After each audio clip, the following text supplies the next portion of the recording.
महाभारत। ये कथा है उस युद्ध की जहां हर एक शत्रु क्रुद्ध था पाप ही सर्वत्र सब में, बस धर्म ही एक शुद्ध था, धर्म ही एक शुद्ध था। नमस्कार। जय श्री श्याम, जय श्री श्याम, जय श्री श्याम। कथा व्यथा यूट्यूब चैनल में आपका हार्दिक स्वागत है।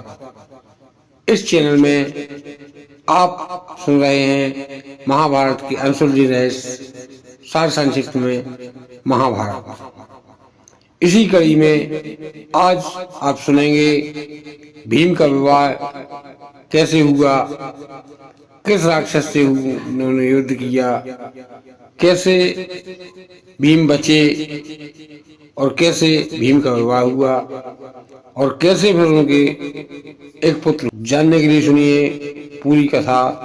जय श्री श्याम, जय श्री श्याम, जय श्री श्याम।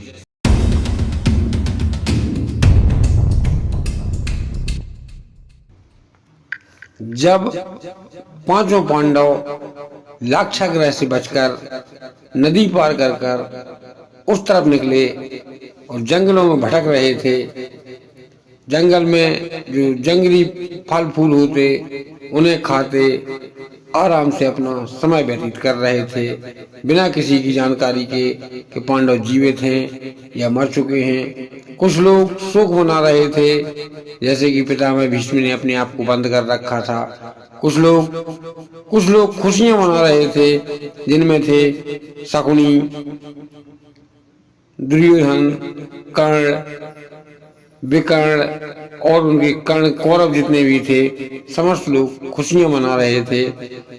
और गुरु द्रोण, कृपाचार्य, यहाँ तक कि ज्येष्ठ पिता धृतराष्ट्र को भी और गांधारी को भी पांडवों का दुख था।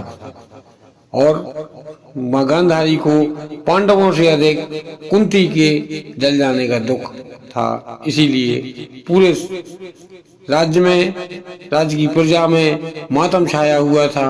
केवल यही कुछ लोग अलग से थे जो उस मातम में भी अलग से अपना समय निकालकर एक बंद कमरे में अपने आप को बंद कर और ये लोग खुशियां मना रहे थे कि जग जाहिर भी ना हो पाए और हम अपना काम करते रहे।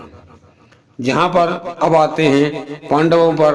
पांडव कुछ माह तक जंगलों में भटकते रहे।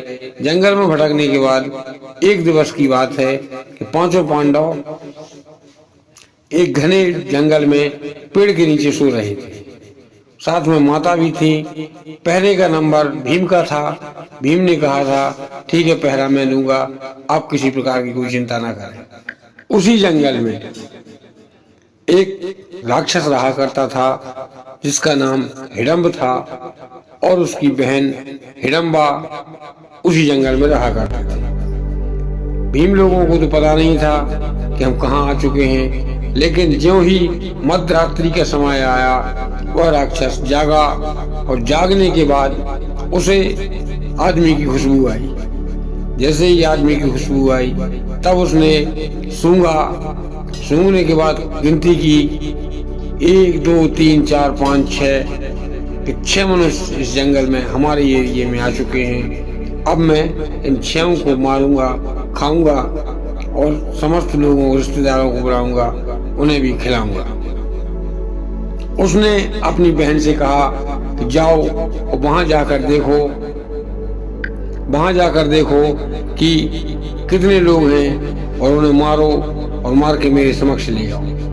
बहन औरतों में दया होती है, चाहे वो राक्षस औरतें हों चाहे आज की औरतें हों, औरतों में दया शुरू से होती है। तो उसने कहा कि भैया आप जीव जंतुओं को मरवा लो, जीव जंतुओं को खा लो, आप मनुष्य को भोजन क्यों कर रहे हैं? वह भी किसी के माता पिता होंगे। यदि कोई आपकी बहन से कोई गलत बोले या बहन को मारने को सोचे तब आप क्या करेंगे? तब उसने क्रोध में कहा कि मेरी बहन की तरफ जो उंगली उठाएगा मैं उसे कच्चा चबा जाऊंगा। तू जा, देख कितने लोग हैं और किस प्रकार से उन्हें मारना है, मार के तू हमारे पास ले जाए। यदि अधिक हो तुझ पे मारते नहीं बने तब तू आके हमारे पास आना और मैं सब लोगों को मारूंगा, फिर अपन सब लोग मिलके खाएंगे। इतना कहने के बाद हिडम्बा को वहां से भेज दिया।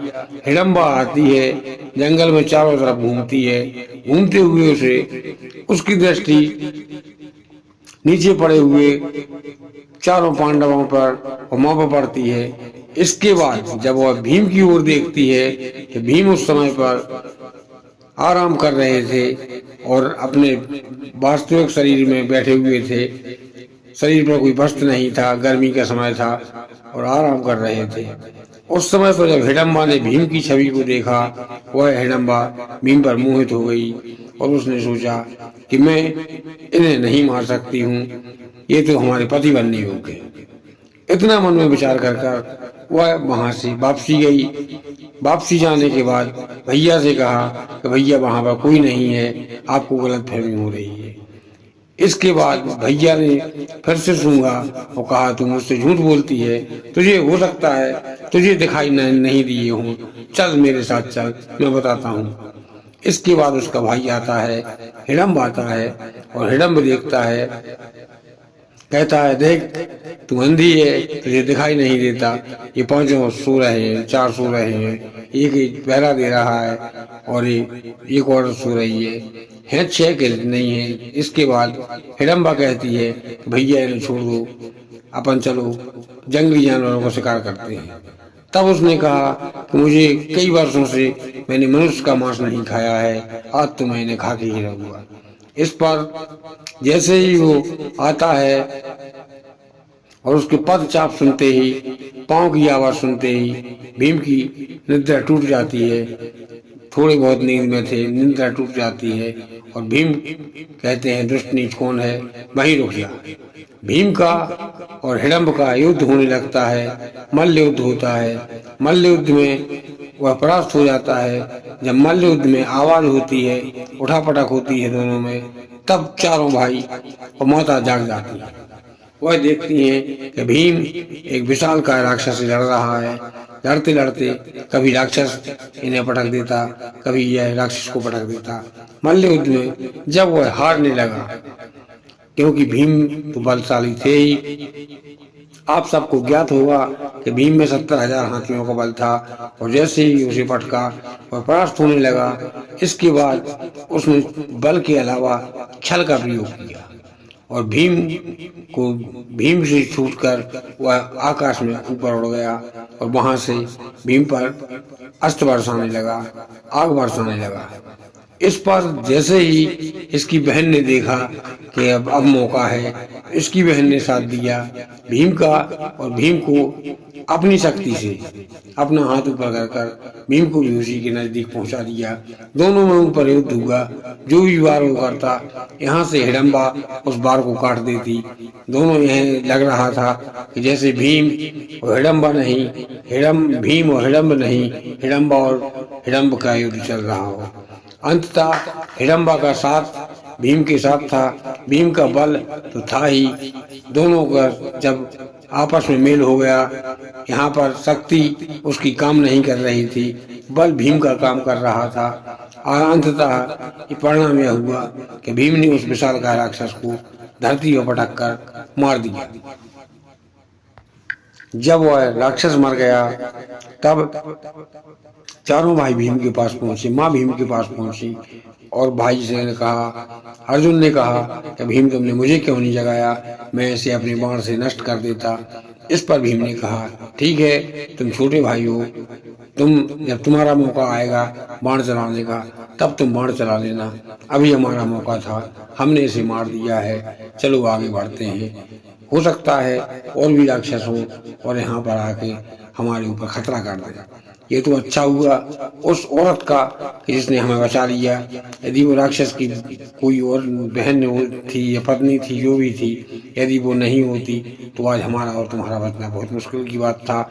इस पर हिडम्बा वह आगे बढ़ने लगी। तब हिडम्बा तो सबके सामने पहुंची और हाथ जोड़कर विनती की कि हे माँ, अब मैं कहाँ जाऊंगी, मेरा भाई था, यह अन्यायी भाई था, मनुष्यों को मारता था। मैंने इसका साथ ना देकर आपके पुत्र का साथ दिया। अब यह मर चुका है भाई, अब मैं कहाँ जाऊंगी।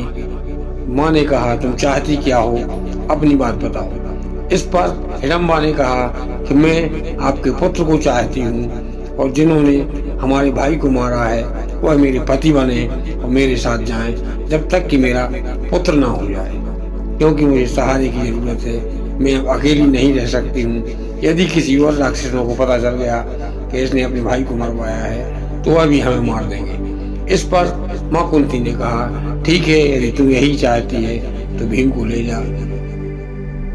वहीं पर अनौपचारिक रीति से या किसी भी रीति से जो कुंती जानती थी या जो युधिष्ठिर जानते थे बिना ब्राह्मण के, भीम का और हिडम्बा का विवाह हुआ। भीम का विवाह हो जाने के बाद इसके बाद हिडम्बा और भीम साथ में, हिडम्बा ने एक आकाश में मकान बनाया जो न धरती पर था न आकाश में था। दोनों पति पत्नी बनकर वहां रहे और 1 वर्ष में उनका जब पुत्र हो गया, पुत्र छोटा था और जैसे ही पुत्र हुआ 1 साल का समय पूरा हो चुका था। इस पर भीम ने कहा, हिडम्बा अब मुझे जाने की आज्ञा दीजिए, मैं जा रहा हूँ, अब तुम्हारा पुत्र हो चुका है, अब तुम इसके सहारे जिंदगी निकाल लोगी।